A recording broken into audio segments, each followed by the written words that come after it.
Assalamualaikum warahmatullahi wabarakatuh. Hello everyone, I am Desilia Sri NPM 2441201 from Akuntansi Kelas 24A.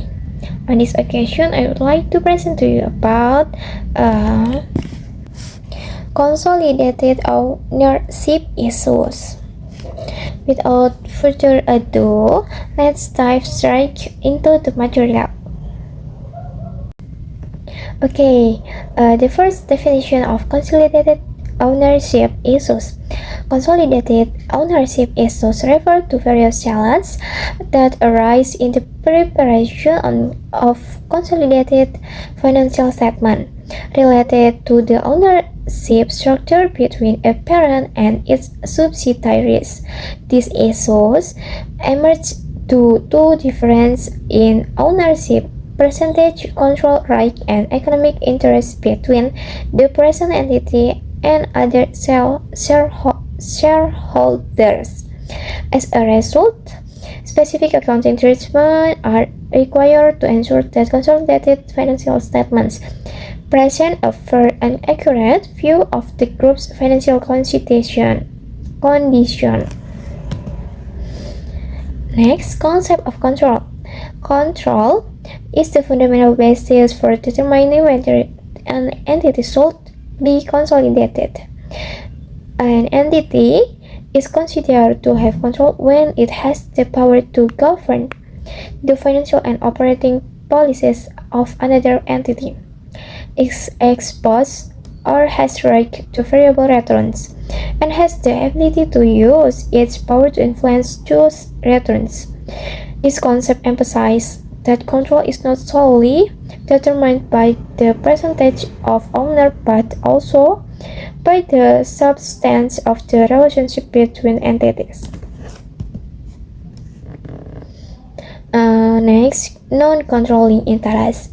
Non-controlling interest represent the portion of equity in a subsidiary that is not owned, either directly or indirectly by the parent entity.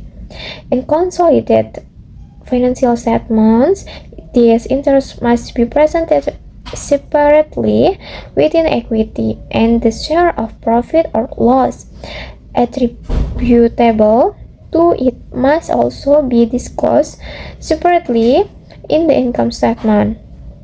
This ensures transparency regarding the right of other shareholders outside the parent entity.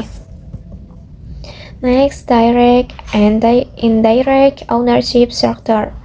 Ownership structure within a corporate group may be direct or indirect.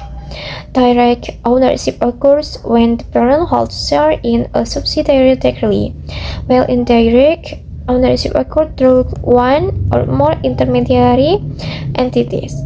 The structure can become complex and affect the determination of ownership, interest, and profit allocation in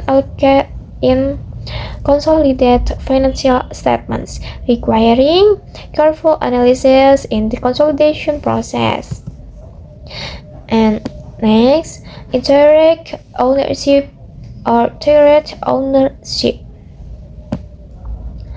Indirect or direct ownership arises when control over an entity is achieved through a chain of ownership involving multiple entities.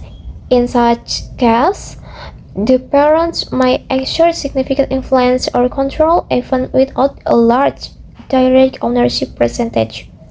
The main issues relate to determining the extent of economic interest and the allocation of profits within the group structure.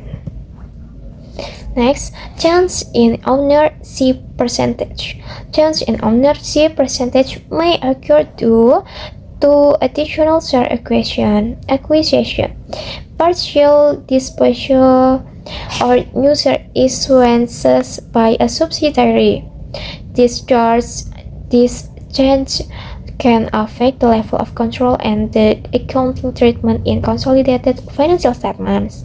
If control is retained, the transaction is treated as an equity transaction, whereas a loss of control requires a different accounting approach in accordance with applicable standards.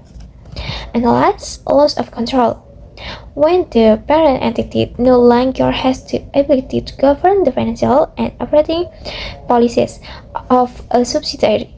In such case, the subsidiary is no longer consolidated and any remaining interest is accounted for according to relevant standards, such as being treated as an associate or a financial asset. This event has a significant impact on the presentation of consolidated financial statement. That brings us to the end of my presentation. Thank you for your attention, and I hope you found it insightful. And the last I say, wassalamualaikum warahmatullahi wabarakatuh.